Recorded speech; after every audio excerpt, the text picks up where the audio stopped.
মোস্তাফিজকে দলে নিয়ে চরম বিপদে পড়লেন শাহরুখ খান। সঙ্গীত সোম জানিয়েছেন, আইপিএল খেলার জন্য মোস্তাফিজকে ভারতের এয়ারপোর্টে নামতে দেওয়া হবে না। আইপিএলে মোস্তাফিজুর রহমানকে দলে নিয়ে এবার মহা বিপদে পড়েছেন বলিউড কিং শাহরুখ খান। বাংলাদেশের কাটার মাস্টারকে 9,20,00,000 টাকায় কিনে তিনি এখন এক প্রভাবশালী নেতার কড়া নিশানায়। এই ঘটনা নিয়ে দুই দেশের ক্রিকেট অঙ্গনে এখন চরম উত্তেজনা বিরাজ করেছে। মুস্তাফিজুর রহমান আইপিএলের অন্যতম পরিচিত মুখ।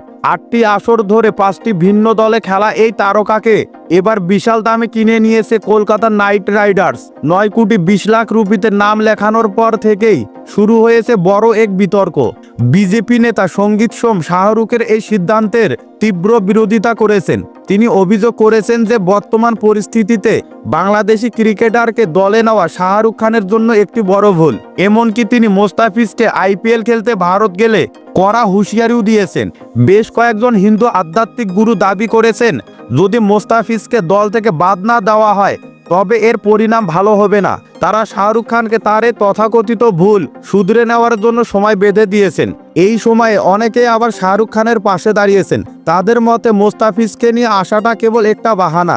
মূলত শাহরুখের ধর্ম পরিচয়ের কারণে তাকে আক্রমণ করা হচ্ছে। তারা মনে করেন কেবল আলোচনায় থাকার জন্যই বিজেপি নেতা এমন অপ্রাসঙ্গিক মন্তব্য করেছেন।